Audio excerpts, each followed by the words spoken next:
കേണിച്ചിറയിൽ നിന്ന് പിടികൂടിയ കടുവ വനം വകുപ്പിന്റെ നിരീക്ഷണത്തിലാണ്. 2 ദിവസത്തെ പരിശോധനയ്ക്ക് ശേഷം നെയ്യാർ വന്യജീവി സംരക്ഷണ കേന്ദ്രത്തിലേക്ക് കടുവയെ മാറ്റും. 3 പല്ലുകൾ നഷ്ടപ്പെട്ട കടുവയ്ക്ക് ഭക്ഷണം കഴിക്കാൻ പ്രയാസമുണ്ട്.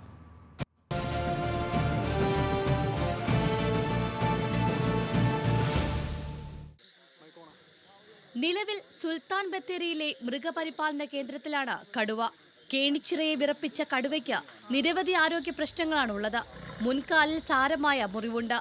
വെറ്റിനറി സർജന്റെ അനുമതി ലഭിച്ചാൽ നെയ്യാറിലേക്ക് മാറ്റും. കടുവയുടെ വയറൊട്ടിയ നിലയിലാണ്. തീറ്റയെടുത്തിട്ട് ഒരാഴ്ചയായെന്നാണ് നിഗമനം. കാട്ടിലെ പരസ്പര ആക്രമണത്തിലാണ് മുൻകാലിൽ പരിക്കേറ്റത്. മുന്നിലെ ഒരു പല്ല് കൊഴിഞ്ഞിട്ടുണ്ട്. പ്രായാധിക്യം കാരണം മറ്റു നിരവധി ആരോഗ്യ പ്രശ്നങ്ങളും കടുവയെ അലട്ടുന്നുണ്ട്. നിലവിൽ സുൽത്താൻ ബത്തേരിയിലെ വന്യമൃഗ പരിപാലന കേന്ദ്രത്തിലെ മൃഗങ്ങളുടെ എണ്ണം കൂടുതലാണ്. അതിനാൽ നെയ്യാർ വന്യജീവി സങ്കേതത്തിലേക്ക് മാറ്റും. ഇന്നലെ രാത്രിയാണ് കടുവ കേണിച്ചിറയിലെ സാബുവിന്റെ വീട്ടിൽ വെച്ച കെണിയിൽ വീണത്. കഴിഞ്ഞ ദിവസം രാത്രി സാബുവിന്റെ ഒരു പശുവിനെയും കടുവ കൊന്നിരുന്നു. ഇന്നലെ രാത്രി കെണിയിൽ വീഴും മുൻപ് കടുവ പ്രദേശത്തെ ബെന്നിയുടെ വീട്ടിലെത്തി ഒരാടിനെ കൂടി കൊന്നിരുന്നു.